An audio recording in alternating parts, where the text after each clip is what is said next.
niko shaho uri kuvuga ngo iki nguri kunsaba gusa kiki wogiye he Saint Valentin se nibiki ibyo byo gukundana re namabyaye muri abana bangahe si batatu gasore na murumuna wawe ntibahari hari ubwo umunsi w'ishuri ngo bagiye ku ishuri ubwo rero niba ari byo by'iminsi y'abakundana ntabwo ukunda gasore nawe uriya murumuna wawe ntabwo umukunda genda ari uriya murumuna wawe umufate yaba uri gasore umufate mukine mwishime nk'abana bakundana niba ari umunsi wa Saint Valentin ntabwo bisobanuye ngo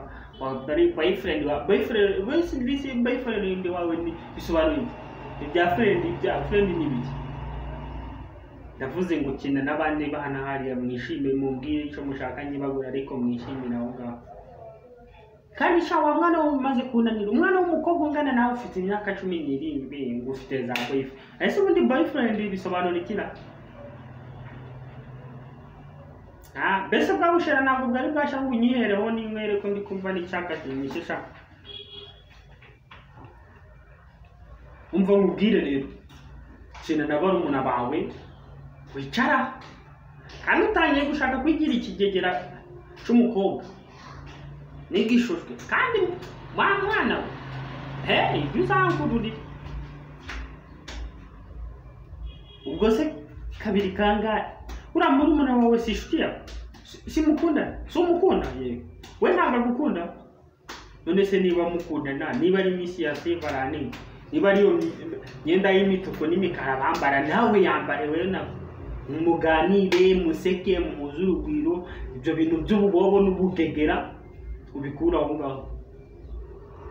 kandi shangiye ntukajya uranyinisha ntabwo utungana ubundi ujya umenya ko ndiswa shaka nzanira umuziki hano niyumvire ubundi kandi uzanire urebe nibwo bushira ko bwahiye unzanire yego sha urakoze cyane kabisa ngo jogumira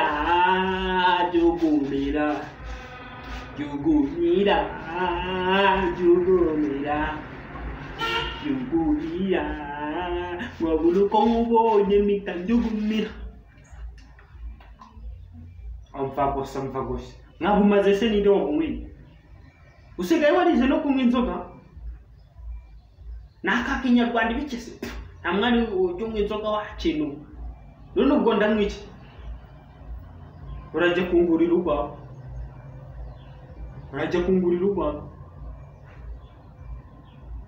none se ubu wize kunywa inzoga jya nafi igikoma ihari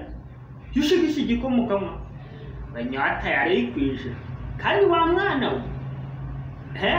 kanyicecekere nzaba ndabarigwa